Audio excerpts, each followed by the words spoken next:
Well, he and a lot of these guys, they did like the small circuit, and then they came up, and then they eventually got to the WWE or the WWF back then. You went from the Olympics right into like the big time. Yeah. Did you do any small shows to prepare? No. Nothing. Okay. The crazy thing was I didn't even watch pro wrestling. Wow. So I was relatively new. When I called the WWE in 1998, they offered me a contract in 1996, right after the Olympics. I went up and met with Vince, and he gave me a multi-million-dollar deal and threw it on the desk, and he said, hey, 10-year deal, let's do it. I said, can I go home and think about it? So I went home and went to my agent, and he grabbed the contract. He threw it in the trash. He was a former amateur wrestler, also an NFL football player, former NFL player. His name's Ralph Sindrich. So he said, you're not going to do that crap. You're the real deal. I'll get you a better job. So he gets me a job as a sportscaster in Pittsburgh for Fox. And it was the worst experience of my life. I mean, I was really bad. And the thing is, it was a startup station, so I didn't get to rehearse.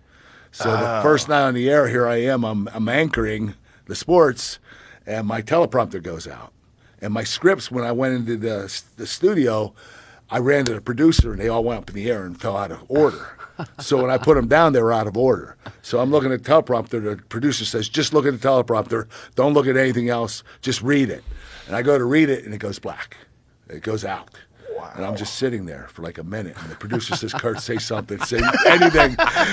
So I remembered like the first story was Duquesne basketball. They played tonight. Let's go to the highlights because I didn't know what else to say. And so the next sport, I had to guess what it was. And I guessed it was baseball, and it was actually football. So the whole segment turned out to be a disaster. That was my first night on the air. You had a guess. And it didn't get any better. So anyway, so I spent a year there. So at the end of 1997, I started watching WWE, and I fell in love with a character named Stone Cold Steve Austin. He was just kicking ass. I mean, he's flipping off his boss. I thought he was the coolest thing in the world.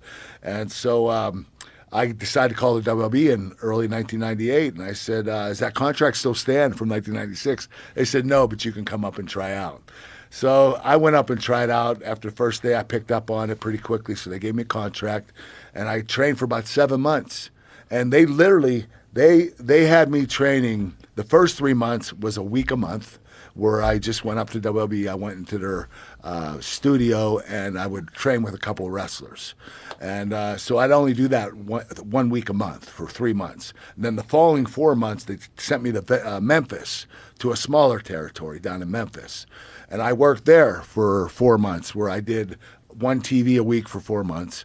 And then Vince brought me up on the TV. I was only training for 7 months.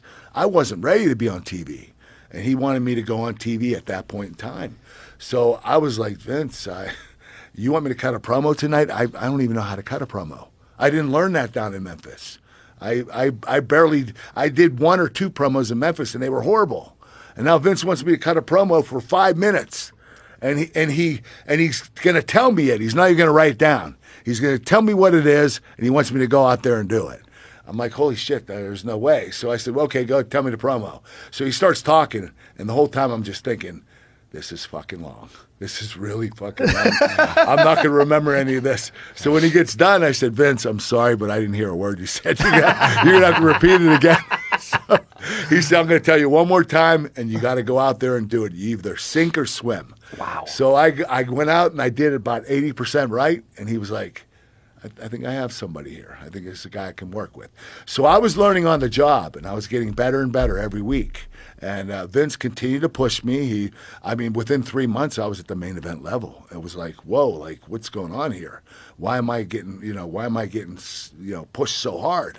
And he just wanted to create another star, and he thought I had the ability to do it. And I was able to follow up on it. I did all the promos the right way, did all the pre-tapes. My matches were great. Did you get like a coach in how to do the promos? Like, how'd you learn how to do them? No, I learned on the job. Oh, They were giving me promos. I had a great writer that wrote for me, and I had a lot of funny shit I did in WWE. Yeah, you did. Was a lot of that you and your writer laughing with each other? Like, does this come from Vince? My writer writing it for me. So, like, the milk. Yeah, That's him? that was my writer, Brian Gewirtz. He sprayed people with milk.